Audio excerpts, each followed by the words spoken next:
ఓం నమో శ్రీ లక్ష్మీ వెంకటేశ్వరాయ శ్రీ మహాగణాధిపతయే నమః. సుబ్రహ్మణ్యాయ శేషాయ శాంతాయ శివమూర్తయే బ్రహ్మాండవాహ దేహాయ నాగరాజాయ తే నమః అన్నాం. ఏమిటంటే ఈ వారం మనకి మార్చి 1వ తారీఖు నుంచి మార్చి 7వ తారీఖు వరకు మధ్యలో 4వ తారీఖు నాడు ఒక గ్రహణం ఉన్నదండి. ఈ గ్రహణం సింహరాశి వారికి అంటే పుబ్బా నక్షత్రంలో ఈ గ్రహణం పడుతోంది. చంద్రగ్రహణం 3:19 మధ్యాహ్నం ప్రారంభమవుతుంది. సాయంత్రం 6:42 వరకు ఉంటుంది. అయితే ఈ సమయం మనకి జపాలు తపస్సు చాలా ఎక్కువ చేసుకునే వాళ్ళు 3:19 స్నానం చేసి వాళ్ళు 4 గంటల పాటు కూర్చుని హాయిగా జపం చేసుకోవచ్చు. అంటే లలితా సహస్రం, విష్ణు సహస్రం, ఇలా ఆధ్యాత్మికమైన స్తోత్రాలు అన్నీ మనకు వచ్చినవన్నీ చదువుకోవచ్చు. లేదా అంతసేపు కూర్చోవడం కుదరని వాళ్ళు కనీసం 6 గంటల సూర్యుడు అస్తమించిన తర్వాత, చంద్రుడు కదండి రాత్రి కనపడతాడు, పగలు కనపడు కదా, మనకి సాయంత్రం 6 గంటల నుంచి 6:42 వరకు కనపడతాడు. అంటే 6 గంటలకి స్నానం చేసి అప్పుడు కూర్చొని జపం చేసుకుని మళ్ళీ 6:42కి విడుపు స్నానం చేయొచ్చు. అయితే ఏదైనా గ్రహణానికి మనకు ముందరే బాల వయో వృద్ధులకి ఏదైనా స్వల్పమైన ఆహారం తినడం, మిగిలిన వాళ్ళకి గ్రహణం అయిన తర్వాత స్నానం చేసి వంట వండుకుని భోజనం చేయడం మంచిది. ఎంచేత గ్రహణ సంబంధమైనటువంటి విషయాలు ఉన్నాయనుకోండి, గర్భిణీ స్త్రీలు కదలకుండా ఉండడం, ఇటువంటివన్నీ చేయాలి. ఎంచేత ఆ సమయంలో ఉన్నటువంటి రేసెస్ పెద్దగా అనుకూలంగా ఉండవట. ఆ రేసెస్ ఎక్కడ పడితే అక్కడ పదార్థాల మీద పడినా అవి పదార్థాలు పాడవుతాయి.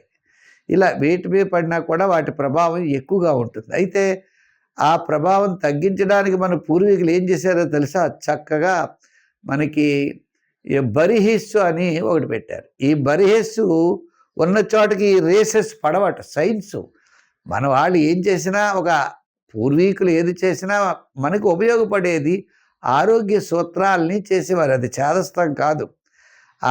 ఆ యొక్క బరిహిస్సు వేసుకుంటే ఆ కిరణాల వలన పడేటువంటి చెడు రేసెస్ అక్కడికి వ్యాప్తి చెందవు. అందుగురించినే యజ్ఞయాగాది క్రతువులు చేసినప్పుడు అగ్నిగుండం చుట్టూ కూడా ఈ బరిహిస్సు వేస్తారు. ఇంకా విచిత్రమైన విషయం తెలుసా? పెళ్లి కూతురి పెళ్లి టైంలో ఈ యొక్క బరిహిస్సుతో తయారు చేయబడిన తాడు కడతారు. ఎందుగురించని ఏమి ఆమెను వ్యాపించకుండా ఉండడానికి. అంచేతనే వాళ్ళకి ఏ విధమైన అనారోగ్యాలు రావు. ఈ విధంగా మనకి కొన్ని నియమాలు అనేవి గ్రహణ సమయంలో పాటించేటువంటి అవకాశాలు ఉన్నాయి. చేత ఇష్టం వచ్చినట్టు తింటే ఏమవుతుందంటే తర్వాత ఇబ్బంది కలుగుతుంది. అంచేత సూత్రాలను పాటించడం, ముఖ్యంగా గ్రహణం అయిన తర్వాత ఇల్లంతా శుభ్రంగా కడుక్కుని చక్కగా వంట వండుకుని పదార్థాలు భుజించడం చాలా శ్రేష్టం. ఊరగాయలు లాంటి అటువంటి వాటికి ఇవి బరిహస్సు ఉపయోగించేవారు అన్నమాట. ఈ విధంగా ఈ సింహరాశి వారు మాత్రం ఈ గ్రహణం చూడకూడదు. ఈ పుబ్బా నక్షత్రం వారు చంద్రబింబాన్ని మరుసటి రోజు ఒక ఘృత పాత్రలో వేసి బియ్యంతో కూడి దానం చేయడం చాలా మంచిది.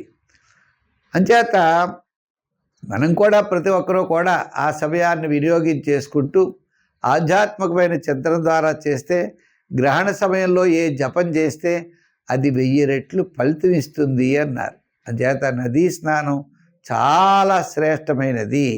చేత ఈ గ్రహణాన్ని మనం ఎప్పుడు కూడా వినియోగించుకోవాలి. ఇటువంటి గ్రహణాన్ని మనం వినియోగించుకోవాలి. తప్పకుండా గ్రహణం యొక్క ఫలం మంచి ఫలం ఉంటుంది. ప్రతి ఒక్కరు కూడా ఆధ్యాత్మికంగా ఉండండి, వినియోగించేసుకోండి. కర్కాటక రాశి. ఈ కర్కాటక రాశి వారికి అష్టమ స్థానంలో రవి, బుధుడు, శని ఇటువంటి గ్రహాలన్నీ ఉన్నాయి. అయితే చంద్రబలం ఒకటి అనుకూలంగా ఉన్నది. వార ప్రారంభం, వారాంతం చంద్రుడు అనుకూలంగా ఉండడం ద్వారా మీరు అనుకున్నటువంటి పనులన్నీ కూడా చాలా చక్కగా పూర్తి చేయగలుగుతారు. మంచి ఆలోచనతో ముందుకు పెడతారు. దూరం నుండి శుభవార్తలు అందుతాయి. ఆధ్యాత్మికమైనటువంటి చింతన పెరుగుతుంది. క్రయ విక్రయాదులకు కొంతవరకు లాభిస్తాయి. అయితే విద్యార్థులు బాగా కష్టపడాలి. వృత్తి ఉద్యోగ వ్యవహారాల్లో కూడా మిశ్రమైనటువంటి ఫలితాలు కనబడుతున్నాయి. వ్యాపారాత్మకంగా కూడా చూసినా కూడా ఉన్నాయి. అయితే వీరికి అయితే ప్రమాదాలు, ఇబ్బందులు ఇటువంటివైతే రావు, కానీ మనం అనుకున్న పని వేగంగా పూర్తి అవ్వడానికి మాత్రం అన్ని వర్గీయులకి కూడా కొద్దిగా ఆలస్యం అవుతూనే ఉంటాయి. కారణం ఏమిటంటే తెలీదు. అంటే సరైనటువంటి విధి విధానాలు లేక, ప్రణాళికలు లేక, తగిన ప్రోత్సాహం లేక అంటే మీరెవరూ గుర్తించలేరు. అంటే దేనికయ్యా అంటే తగినటువంటి ప్రోత్సాహం లేక కాదు, తగిన ప్రణాళిక లేక మాత్రమే మీరు వెనుకంజలో ఉంటారు. అంచేత తగినటువంటి ప్రణాళిక అన్నది చాలా మోస్ట్ ఇంపార్టెంట్. బాగా కష్టపడాలి, ప్రణాళికతో ముందుకు వెళ్ళాలి, దైవ బలాన్ని పూజించాలి. గ్రహ బలం సామాన్యంగా ఉన్నప్పుడు, ఈ రాశి వారికి గ్రహ బలం సామాన్యంగా ఉన్న కారణం చేత ఎంతో కష్టంతో కానీ విజయం సాధించలేరని దృష్టి పెట్టుకోవాలి. ఏ పనిని తక్కువగా అంచనా వేశారా పని అవ్వదు. ఏ చిన్న పనిని కూడా ఎక్కువ అంచనా వేసుకుని తగినటువంటి కృషి చేస్తే తప్పకుండా మీరు విజయం వైపుకి వెళ్ళగలుగుతారు. ఈ దృష్టిలో పెట్టుకోవాలి. ఈ వారం మాత్రం మిశ్రమైనటువంటి ఫలితాలే ఉన్నాయి. సంఖ్యల్లో 2, రంగుల్లో తెలుపు, ఆరాధనలో నవగ్రహ ఆరాధన చెయ్యండి, నవగ్రహ ప్రదక్షిణ చెయ్యండి. వీలున్నటువంటి ధాన్యాలు అక్కడ స్వామివారి దగ్గర పెట్టండి. సత్ఫలితాలు తప్పనిసరిగా ఉంటాయి.